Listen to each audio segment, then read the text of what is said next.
Сорта у нас бывает обычно бычье сердце, это всегда нужно. Вот. Есть черный принц, он такой красивый, очень сочный помидор бывает. Вот. Есть розовый гигант. Потом у меня есть эти, как их зовут, мелкие, которые много черри. Да, черри желтый и красный я взяла. Вот. И я взяла помидоры, они отдельно, не в огороде растут. Они такие не торкальные называются, ну, для того, чтобы, может быть, баночки посадить или там салатики сделать. С первыми лучами солнца Румита Анташкиева уже на ногах. Ее день начинается с обхода сада и огорода. Прополоть грядки, убрать сорняки, проверить, не появились ли вредители. Женщина следит за каждым растением, как за ребенком, и знает о них все до мельчайших деталей. Вот сельдерей взяла, он очень полезен для организма, тоже взяла. Вот обязательно зелень должна быть разная. Базилик есть у меня разного цвета. Ну, петрушка, укроп, без нее никак. Вот, взяла на пробу брюссельскую капусту, чтобы посмотреть, как она получится. Вроде получается у людей, мне интересно стало. Вот, красную капусту посадила, такие ранние сорта, чтобы посмотреть вовремя. На зиму-то запасать не надо их. Вот, что у меня интересно. Горошек зеленый посадила, уже стручок налился у меня вот здесь вот, для того, чтобы малышня приезжала и кушала что-нибудь вкусненькое. Секрет хорошего урожая в правильном уходе. Никакой химии, только подкормка, своевременный полив и удобрения. У нас есть свое хозяйство в виде баранов, и поэтому есть натуральный навоз. Используем его. Вот, стараюсь никакими удобрениями из нее не пользоваться, а вот опрыскивать, да, медный купорос, всякие тоже наиболее безобидные для человека средства использую. У нас, отвечает за красивую такую и эстетичные вещи. Вот эти грядочки сделали. А это натянули, чтобы у нас и град, который часто ежегодно у нас бывает, нас не очень травмировал наши растения. И вот удобно находиться в полутени.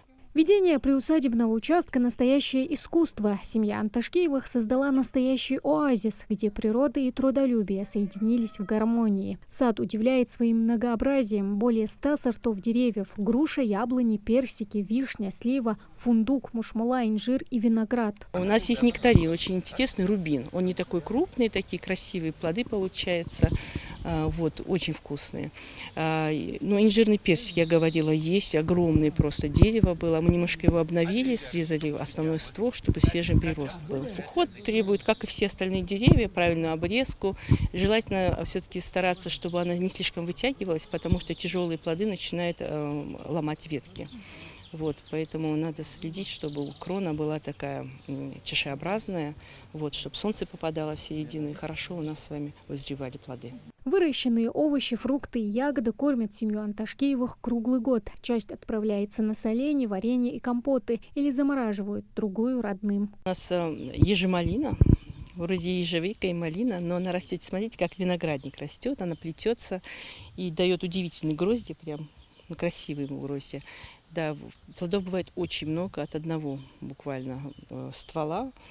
Вот, есть вот даже поспешно, видите, в серединке. Вот так она потихонечку начнет выспевать по очереди, и мы будем собирать их. Кажется, сад живет своей собственной, особенной жизнью. Хвойные сосны, ели, можжевельники разных окрасов соседствуют с рослой павлонией, тополем, сиренью и кленами. Настоящее буйство красок и форм. Каждое растение здесь ухожено и заботливо подстрижено. Топиарная стрижка – трудоемкое искусство. Нужно следить за своими действиями, чтобы создать идеальную фигуру. Но чета Анташкиевых и этому научилась. Если растение какое-то имеет неаккуратный, неопрятный вид, мы его выстригаем, поэтому мы не боялись, что мы его испортим. И вот потихоньку у нас получались формы. Да, я покажу еще чуть-чуть вам. Шары, спиральки, всякие. Когда делаешь, все получается. Вот сейчас в помощь есть интернет. Если какие-то вопросы, открыл и почитал. По-хорошему, раньше не было возможности изучать различные культуры и как за ними ухаживать. Сейчас это очень несложно. Деревья и цветы здесь выращивают на продажу. Что-то раздают знакомым, а что-то пересаживают и дополняют внутренний двор у дома. А в уютном загончике живет уже 20 лет коза, которая радует всю семью молоком. Еще есть овцы и куры с цыплятами. Забот и хлопот в теплый период хватает, поэтому на это время Румита берет отпуск на работе. Иначе со всем этим не справится, хоть и занимаются всей семьей. Удовлетворение дает большое. Да, можно это, если вы плохо чувствуете, подойти к земле, походить даже можно, не обязательно прям работать. Вот, посмотреть на плоды, которые получаются.